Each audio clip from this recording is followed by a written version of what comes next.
Hi, my name is Jack Klinge, and this is the beginning of Hinduism and Buddhism.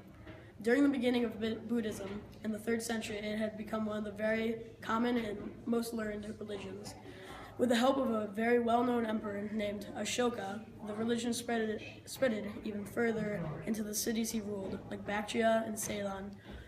The religion spread quickly through these cities because the cities were trading centers, where merchants perched.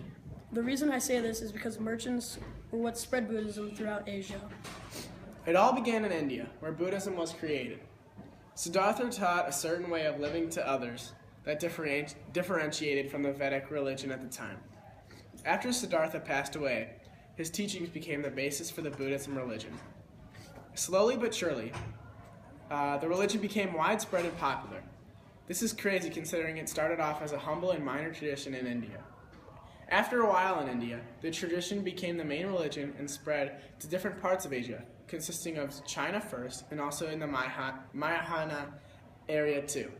The Mahayana emperor at the time, Ashoka, spread it deeper into Bactria and Ceylon. At the time, the Silk Road was alive. This allowed their merchants who learned a lot about Buddhism to travel to China, which led, finally, to Buddhism stabling on the Silk Road. The history of Buddhism is a story of one man's spiritual journey to find a path to enlightenment. The development of Buddhism points to one man, Siddhartha, the historical Buddha who was born in the 5th century BCE.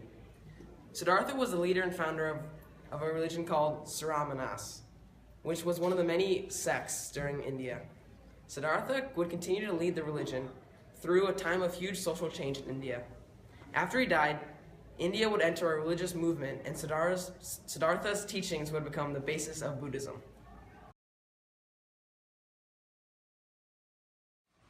It all began in India, where Buddhism was created.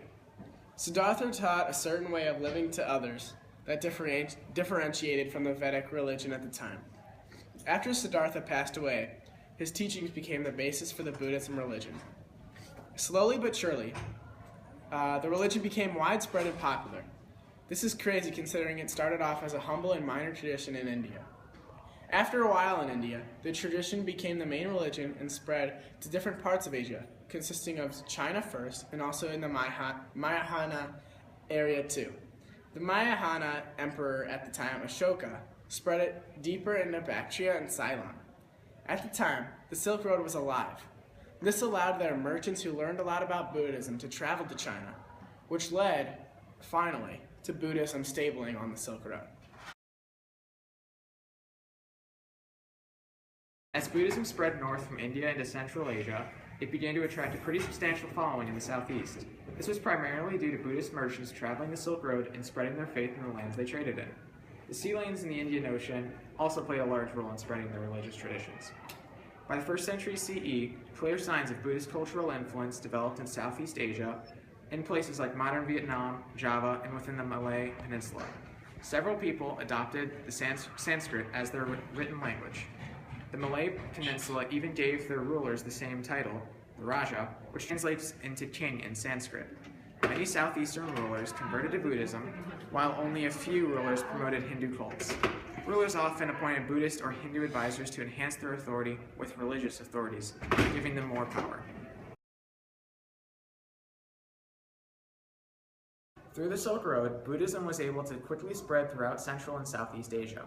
The Silk Road trade routes, specifically the sea lanes through the Indian Ocean, allowed Buddhism to easily spread. Buddhism went from a small local religion to a striving worldwide following, primarily because of its simplicity. It now has an estimated 488 million followers worldwide today, accounting for 8% of the world population.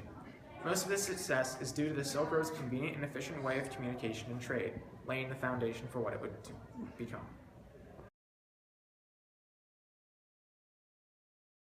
Schools of Buddhism.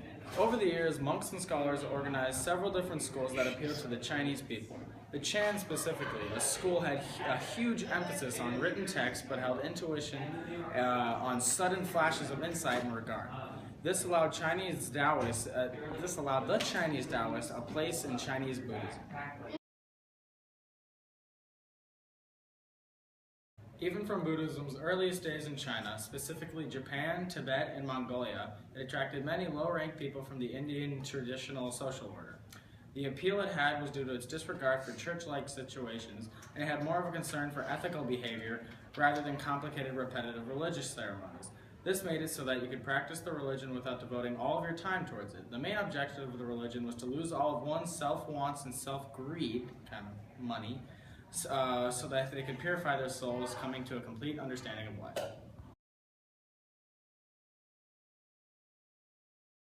During the 1st century, Buddhism had made its way into China and stabilized itself there. The earliest practitioners of the religion were merchants, along with the occasional Parthians and Indians. For them, it was practiced commonly in the Han Dynasty, after it was tough for Buddhism to climb to the top of the religious scale for native Chinese people.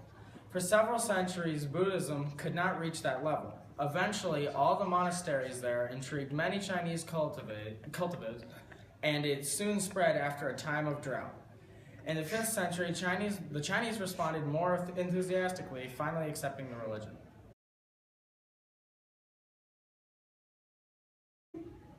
Buddhism and Taoism are both major religions that share many similarities.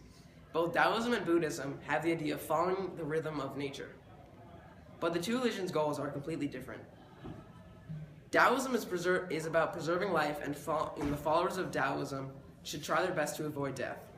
It is the complete opposite for Buddhism, as death is the start of a new, wiser life, and death should be accepted peacefully. In the end, Taoism has borrowed many ideas from Buddhism, but has taken these ideas and set them towards a different goal.